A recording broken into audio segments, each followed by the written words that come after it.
Tout le monde sait aujourd'hui que si Obiangema n'est pas là, c'est Théodoro, son fils, qui va prendre. Mais c'est pas aussi simple, monsieur. Je n'ai pas dit que c'était simple. Rien n'est simple. Mais au moins, quelque chose est organisé. Est bien malin celui qui pourrait nous dire ce que Paul Biya a organisé. Ou bien il n'est pas encore suffisamment âgé pour commencer à organiser. Les Onangini vont nous dire. Est bien malin. Il n'est pas le communicateur de la présidence. Non, c'est un savant. C'est un savant. Donc moi je cherche les savants capables de décrypter. Et c'est pour cela que Robert Bourgi fait un parallèle avec un autre vieux qu'on appelait vieux sage mais qui ne l'était pas. Parce que la sagesse Vous voulez parler de qui? Houphouët n'était pas un sage? Non, du tout. Parfait. Vous aurez les Ivoiriens à non, c'est lui qui est responsable de ce qui s'est... Ce Mathias, Eric Onangimi, Robert Bourgi a fait une déclaration fracassante. Hein. Il n'est pas allé du dos de la cuillère pour critiquer la longévité au pouvoir du président Paul Biya. Et il a estimé que comme bon nombre, comme certains chefs d'État africains qui ont eu la même longévité, après leur départ, c'était le chaos. Il a pris l'exemple d'Houphouët-Boigny en Côte d'Ivoire et certains autres exemples. Le politologue que vous êtes, quel est le regard que vous posez sur une telle déclaration à quelques mois de la tenue d'une élection présidentielle? Il faut déjà savoir qui est M. Robert Bourgi. M. Robert Bourgi est un homme d'influence lié au réseau d'influence qui relie les sphères gouvernantes et dominantes françaises, c'est-à-dire l'élite politique, l'élite culturelle, l'élite économique, aux sphères dominantes et gouvernantes d'un certain nombre d'États d'Afrique, particulièrement de ceux qui ont eu des relations historiques avec la France dans le cadre de la colonisation ou de la quasi-colonisation. Donc voilà d'abord l'homme. Oui, voilà d'abord l'homme. Il faut savoir en plus, puisqu'on n'en a pas fini avec l'homme, que c'est souvent un des mythes dominiques qui était utilisé. C'est-à-dire c'était un émissaire qui allait, comme on dit souvent, prendre les valises. Parce que dans ce système... Prendre les valises, c'est aller prendre de l'argent. Oui, aller prendre de l'argent dans les pays africains, le ramener en France et le redistribuer à un certain nombre de figures de l'establishment français dans une perspective où les partis politiques français cherchaient des financements pour leurs activités. En même temps, cet argent était un argent destiné au confort de certaines de ces élites-là. C'est une espèce d'impôt parallèle imposé dans le cadre de la relation impériale entre la France et ces pays africains. Donc, c'est très important de citer cela. Ce que vous êtes en train de dire là, ça peut quand même choquer plus d'un téléspectateur. Hein? Mais certains chefs d'État africains payaient une sorte d'impôt aux dignitaires français. Je n'invente rien. Un certain nombre de chercheurs, un certain nombre d'activistes ont parlé de ces liens. Vous connaissez le célèbre livre de Pierre Péan, Affaires africaines. Vous connaissez... On a même connu l'affaire Kadhafi avec... il y a un certain nombre d'activistes. Vous avez un certain nombre d'associations citoyennes françaises, Agir, Survie, qui ont évoqué toutes ces problématiques, montrant que de tels réseaux existent et qu'ils ont pesé sur... les relations... De tels réseaux ont existé ou bien existent. Donc, en 2025, bien entendu, certains chefs d'État africains envoient encore des valises au président français. Ils existent toujours. Ce n'est pas simplement les présidents. J'ai parlé de l'establishment en général. Donc même les grands hommes politiques. Les hommes politiques, souvent même des gens qui sont dans les milieux économiques et autres. Et ça a d'ailleurs fait que certains présidents africains ont dialectiquement retourné la situation.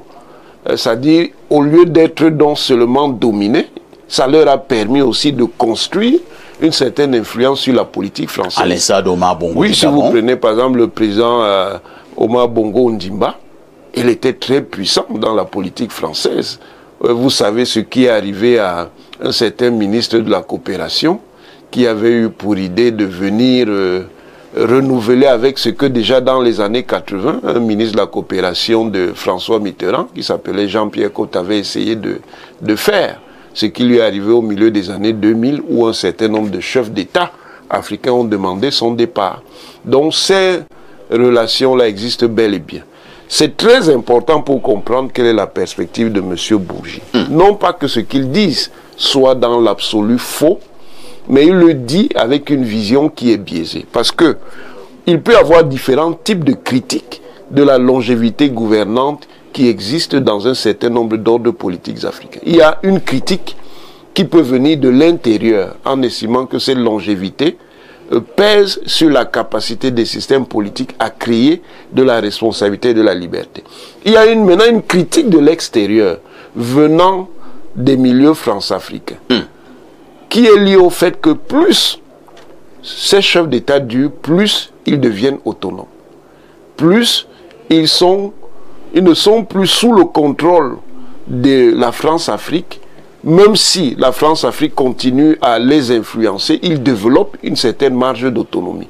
Or, dans la relation franco-africaine ou france-africaine, se sont développées de nouvelles forces, notamment ce qu'on appelle aujourd'hui le néo-panafricanisme, qui critique donc ces courants de relations, et ces forces-là gênent l'action du cœur de la France-Afrique, qui veut redéployer les systèmes en imposant donc de nouvelles générations de dirigeants, sans pour autant que les mécanismes de domination qui sont critiqués à la fois par la société civile critique française et puis donc la nouvelle société civile critique africaine à travers les milieux africains, sans que ces mécanismes-là soient remis en question.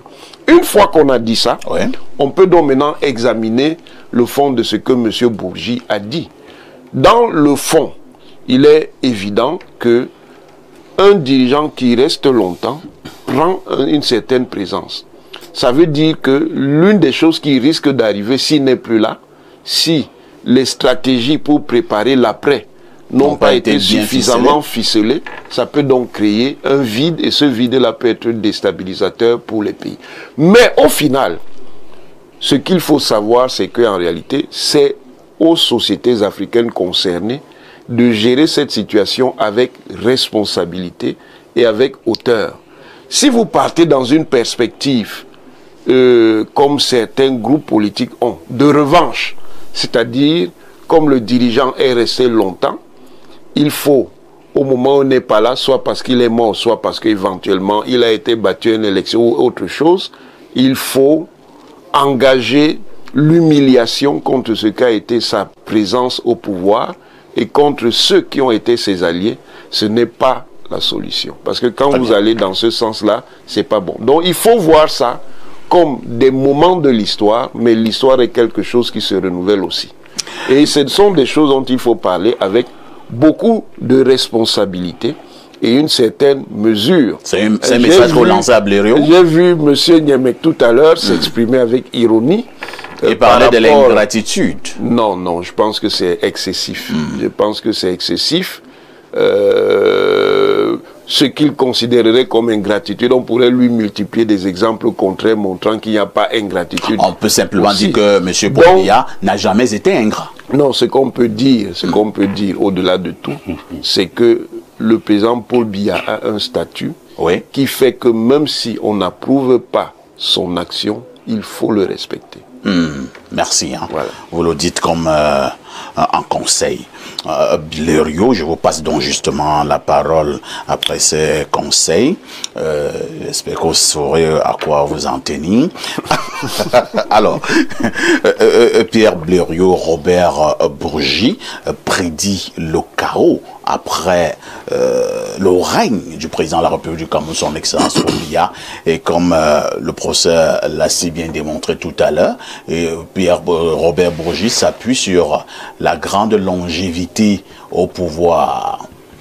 Alors, Robert Bourgi est dans son rôle ou alors il est un tout petit peu excessif? Ou encore, voilà la principale question que je vais vous poser, ou encore, ce qui s'est passé ailleurs n'est pas forcément ce qui doit se passer au Cameroun. D'ailleurs, la théorie des amoureux du pouvoir de Yaoundé dit ce qui suit. Le Cameroun n'a rien à apprendre de personne. Aucune leçon à recevoir. Aucune leçon à recevoir de qui que ce soit. Les propos sortis de la bouche de Robert Bourgi sont sortis de plusieurs bouches avant celle-là. Cela n'a pas fait un tollé. Mais comme nous sommes mentalement colonisés, quand ça sort de la bouche de Robert Bourgi, ça fait les choux gras. Mais en même temps, le professeur a bien fait de rappeler qui est ce monsieur. C'est pas un kidam, c'est pas un occidental quelconque non plus. Il a un pied en Afrique, il a un pied en Occident. Depuis un certain temps, il s'est lancé dans des révélations. Ouais. Il ne s'était pas encore bien occupé du cas du Cameroun. Il parlait des présidents déjà décédés. Depuis un certain temps, il parle donc des présidents en vie. Mais je voudrais montrer deux pouvoirs parfaits ici pour tomber sur le cas du Cameroun, selon mon analyse. La longévité en elle-même ne peut pas être la cause d'un chaos possible après un chef d'État, après le règne d'un chef d'État, règne entre guillemets. Mais c'est la manière de gérer le pouvoir qui peut organiser en elle-même le chaos. Tout à côté, on perd de vue qu'il y a quelqu'un qui a déjà mis plus de temps au pouvoir que Paul Biya en Afrique centrale. Le président Obiangema. Obiangema est là 3 ans avant Paul Biya. Mais Paul Biya est son aîné en âge. Oui, bon, Paul Biya, chez eux, il ne meurt pas. Donc, Obiangema est là 3 ans avant Paul Biya. Mais personne ne vous a dit qu'on voyait le chaos se dessiner en Guinée équatoriale après Obiangema. Vous regardez bien comment ça se dessine. D'un côté, on a quelqu'un qu'on peut appeler un vieux sage, pas vos sagesses de Yaoundé du Cameroun. C'est-à-dire quelqu'un qui a organisé son pays comme une chefferie, parce que ces gars-là, ils sont déjà dans des royaumes. 40 ans de présidence, c'est un royaume. Ça dépasse même beaucoup de royaumes. Mais même un royaume, on l'organise. Il y a des règles qui assurent la pérennité d'un royaume. D'un côté, vous avez des leçons à apprendre d'un type comme Obiangema. Tout le monde sait aujourd'hui que si Obiangema n'est pas là, c'est Théodoro, son fils, qui va prendre. Mais c'est pas aussi simple, monsieur. Je n'ai pas dit que c'était simple. Rien n'est simple. Mais au moins, quelque chose est organisé. Est bien malin celui qui pourrait nous dire ce que Paul Biya a organisé. Ou bien il n'est pas encore suffisamment âgé pour commencer à organiser. Les Onanguini vont nous dire. Est bien malin. Il n'est pas le communicateur de la présidence. Non, c'est un savant. C'est un savant. Donc moi je cherche les savants capables de décrypter. Et c'est pour cela que Robert Bourgi fait un parallèle avec un autre vieux qu'on appelait vieux sage mais qui ne l'était pas. Parce que la sagesse Vous voulez parler de qui? De Fouad. Fouad n'était pas un sage? Non, du tout. Parfait. Vous aurez les Ivoiriens à non, il était. C'est lui qui est responsable de ce que la Côte d'Ivoire est devenue. Parfait. Ici, on mesurera la sagesse de votre vieux père à l'organisation de sa succession. Il y a des erreurs s'il les fait. Lui-même organise la guerre après lui. Donc il ne sera pas. Un sage ne laisse pas ses enfants en débandade. Donc si vous avez donc un sage au Cameroun, votre sage est en Volmeka depuis un certain temps, moi je me dis que s'il est allé en réclusion, entre guillemets, en Volmeka, c'est pour se retrouver avec lui-même. Peut-être qu'il est allé se ressourcer. Hein, bon, je me dis auprès de ses aïeux. Surtout qu'il ne question de prendre probablement des décisions encore plus sages. Il n'était pas au courant, il était comme nous. Il n'était pas au courant que 49 jours hors de Yaoundé ne lui ferait rien. Donc désormais il peut vivre hors de Yaoundé éternellement. Hors du Cameroun éternellement. Là il le sait déjà au moins. Parce qu'il a fait 49 jours et les Onanguis nous ont démontré avec preuve et force d'argument que cela n'avait pas de problème. Donc, il est donc en Volmeka et on attend de lui, comme avec la fumée blanche, qu'il sorte finalement de là avec une annonce qui... Nous sommes un peuple intelligent, vous savez. On n'attend pas de Robert Bourgi qu'il vienne nous dire ce que sera le Cameroun. Mais nous-mêmes, les signaux ne sont pas bons. Autre chose, le chaos prédit par les uns et les autres ne viendrait pas des gens, comme le professeur a tenté de le dire, et il sait que c'est la vérité, ne viendrait pas des gens de l'extérieur qui s'attaqueraient aux gens du régime. Non, c'est que la longévité a créé aussi d'énormes fissures au cœur du pouvoir lui-même. Nous avons un pouvoir aujourd'hui qui s'oppose à lui-même. L'un de vos thèmes, vous verrez que les gens se battent pour avoir une réunion à Maroua. Nord. Les uns disent oui, les autres disent non. C'est au cœur. Paul Biya a un régime qui, aujourd'hui, s'est retourné contre lui-même. Les ennemis du régime ne viennent pas de l'extérieur. Ils sont ils ont même commencé la guerre déjà. Ils attendent juste le départ de papa pour mettre le feu aux poudres. Ils l'ont commencé déjà. Vous verrez comment les différents groupes sont bien rangés en ordre de bataille. On attend seulement, et ça, lui, il doit nous aider à désamorcer. Il doit maîtriser ces faucons-là. Il doit les maîtriser. S'il ne les maîtrise pas, il n'aura pas été un vieux sage. Merci Pierre Blériot pour votre analyse. Bernard Ouna, je précise que vous êtes journaliste, mais militant de la première heure du Rassemblement démocratique du peuple camerounais, le RDPC. Robert Bourgi, de plus en plus, brille par une sorte de révélation au niveau de bon nombre de pays, de chefs d'État africains. Quelque part, il a même dit, ils savent que je sais tout. C'est Robert Bourgi qui le dit. Il s'adresse au chef d'État africain. Est-ce que Robert Bourgi est en train de faire une sorte de chantage qui ne dirait pas son nom? Robert Bourgi est chanceux parce que la mafia n'est plus ce qu'elle était avant. Sinon, il devrait être effacé de la surface de la terre. Vous êtes violent. Voilà donc des gens qui ont sauvagement, impunément, allègrement pillé les États africains qui, après avoir pris toute cette fortune chez nous, va se mettre au chaud quelque part et prédit un chaos là où il a pillé, là où il a puisé. Bourgi est un ami de Omar Bongo. C'est Omar Bongo. C'est même un protégé. Oui, c'était pratiquement un protégé. C'est Omar Bongo qui met Bourgi en contact avec le président Biya. Donc un ministre français venait ici en visite. Je ne sais plus quel était son nom. Michel Auriac. Michel Auriac était en visite de travail au Cameroun. Il a été reçu au palais de l'Unité par le chef de l'État de façon officielle. À 22 h, Belingue Boudoupe, à son âme, appelle Bourgi au Hilton qu'on vient vous chercher. Omar Bongo a demandé que le chef d'État vous reçoive. Omar Bongo a dit donc à Paul Biya que voilà l'homme qu'il faut avoir à ses côtés. Voilà le porteur des valises et des mallettes d'argent, notre argent. Et le messager, l'intermédiaire. Oui, voilà le facilitateur. Il est donc parti au palais à 22 h. Le président l'a reçu. Et quand il sortait de là-bas, tu peux imaginer ce qu'il avait dans ses valises. Moi, je ne peux rien imaginer. Moi, je ne peux rien imaginer. Je n'étais pas là. Dans une valise, on peut avoir des documents, on peut avoir des habits. On vend les habits au palais. Vraiment. Non, le gars, il portait de l'argent. J'espère que vous avez les preuves de ce que vous êtes en train de dire. C'est lui-même qui le dit. C'est pas moi qui le dis. Il faut bien suivre ce monsieur. Je dis que la mafia n'existe plus. Ce monsieur est un homme dangereux. Il se moque même de nous. Il se moque des dirigeants africains. Il parle aujourd'hui de Paul Biya comme étant quelqu'un qui doit céder ou doit passer le témoin. Mais quand il venait piller l'argent chez Paul Biya, quand il venait porter les valises là, il ne savait pas que Paul Biya devait quitter le pouvoir. Et Paul Biya lui donnait ses valises pourquoi? Si jamais il l'a donné? Paul Biya, tu peux lui poser la question. Moi, je réponds aux questions auxquelles tu me poses ici. Donc bon, alors, ce monsieur, quand il arrive au palais, il dit au président que n'ayez aucune crainte. Chaque fois que vous aurez quelque chose à faire, je serai là, comme coursier. Tienez-vous tranquille. Ce monsieur part de Yaoundé avec l'avion de Paul Biya. Paul Biya affecte un avion, un jet privé qui accompagne Bourgi à Libreville pour rendre compte à Omar Bongo de ce que les échanges ont porté.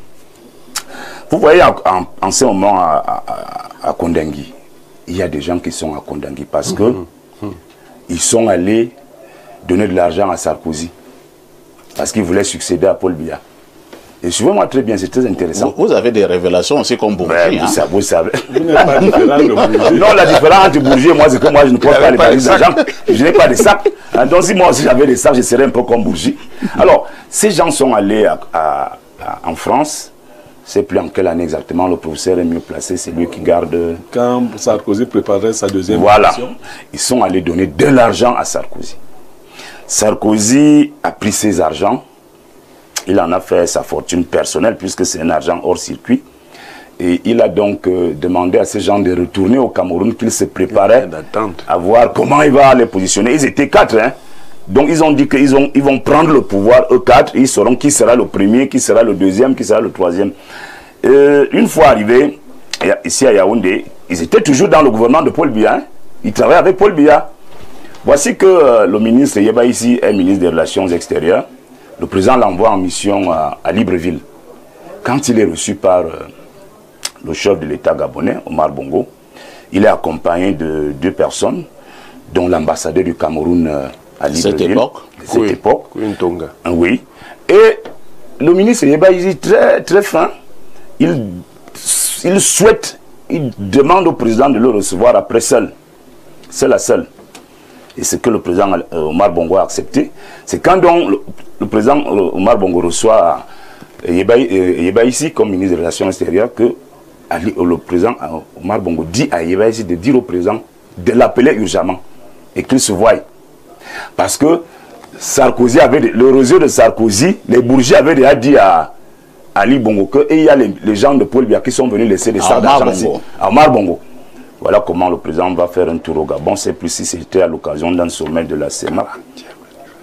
Okay. Il arrive donc là-bas.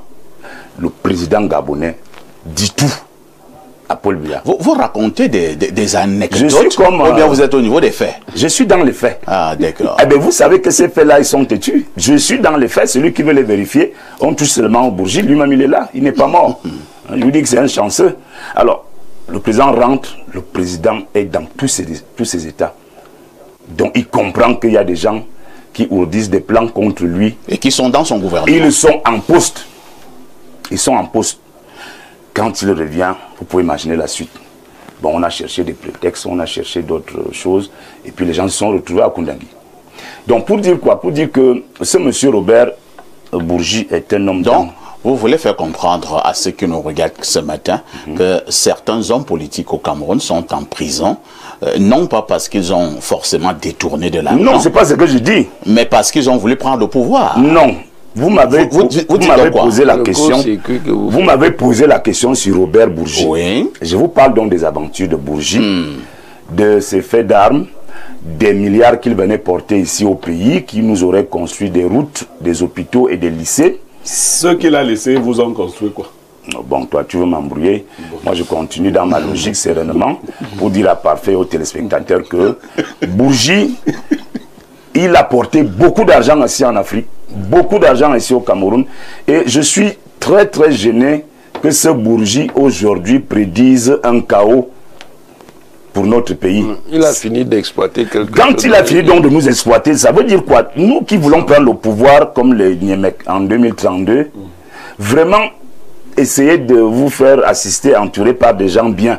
Parce que ça, c'est des bandits. C'est des gens qui ont exploité, qui ont abusé. D'ailleurs, il y a même une interview où le président Jacques Chirac, paix à son âme, dit avec autorité que l'argent qui se trouve dans leur porte-monnaie est issu de l'exploitation de nos pays en Afrique ici. Oui. Il le dit. Très bien. Et d'ailleurs, tout le monde le sait. Tout le monde le sait. Donc, je pense, parfois ici, moi, je sais que des gens comme Bourgi, c'est des gens que l'histoire doit juger avec sévérité. Parce qu'on ne se moque pas des gens comme ça. Est-ce qu'il y aura le chaos? Merci. Non, il n'y aura pas de chaos au Cameroun. Là, je peux dire un mot dessus, si parfait. Allons-y, allons-y. Oui, il n'y aura pas de chaos au Cameroun parce que, en fait, tout Camerounais aujourd'hui veut vivre un peu, même s'il vit dans les difficultés. Blériot, toi-même, j'étais à ton anniversaire. Le bel immeuble que tu as construit là, tes 5 femmes, tu peux vouloir qu'il y ait un chaos au Cameroun? Tu ne peux pas. Tout le monde est fier et heureux de vivre comme il vit, même s'il n'y a pas les moyens. Vous n'êtes pas obligé de déshabiller, monsieur. Non, je lui dis que lui-même l'a pris. Regarde les beaux costumes de bureau là. Il peut accepter moi. Je ne t'invite plus. D'accord, merci. Alors, on repasse la parole au professeur Onanguine. Professeur, lorsque nous avons suivi ces autres révélations données par Bernard Ouana, lui-même qui s'appuie sur Robert Bourgi, il dit que Robert Bourgi a dit ceci. C'est lui-même. Voilà, lui reprend simplement ce que Robert Bourgi a dit. Alors, qui a fouetté? S'il fallait fouetter quelqu'un, c'est Robert Bourgi ou alors certains chefs d'État africains qui ont traité avec la France en passant par Bourgi? Non, la réalité, la vérité, c'est que les souverainetés africaines sont contraintes par ces pratiques. C'est à travers ces pratiques, justement, que les grandes puissances, ici en l'occurrence la République française, pèse sur la souveraineté des États. Bon, vous avez vu des chefs d'État comme Laurent Gbagbo. Quand Laurent Gbagbo arrive au pouvoir en Côte d'Ivoire, justement, il ne veut pas rentrer dans ce créneau. Mais on lui dit, mais cher Gbagbo, si vous n'y rentrez pas, vous aurez beaucoup de problèmes. Et vous serez en permanence déstabilisé. Donc, les systèmes gouvernants africains n'ont pas été impliqués dans cette affaire parce qu'ils le veulent. Ce sont des rapports contraignants. Ce sont des rapports qui leur sont imposés. Vous pensez que c'est un argument suffisant, professeur? Peut-être n'est pas suffisant. Est-ce que ce n'est pas une belle excuse? Je n'ai pas dit qu'il est... Le peuple vous a élu. Si, attendez, je vous relance. Oui. Si vous-même, chef d'État, vous êtes convaincu que le peuple vous a démocratiquement élu, est-ce que vous avez besoin d'aller chercher une souveraineté ailleurs, ou alors une sorte de défense ou de protection? Ça, c'est faire bon marché de la réalité des rapports stratégiques qui existent dans les relations internationales entre les pays puissants et les pays qui ne le sont pas. Les relations internationales fonctionnent avec plusieurs codes. Il y a un code normatif qui s'appuie sur le droit, mais il y a un code qui est aussi lié au rapport de force militaire, sécuritaire, financier, et qui pèse donc sur les relations entre les pays. Les chefs d'État qui ont voulu se démarquer, on connaît le sort qu'ils ont rencontré. Il faut comprendre aussi les dirigeants africains, tous ne sont pas des kamikazes. Ils ne sont pas arrivés au pouvoir pour mourir.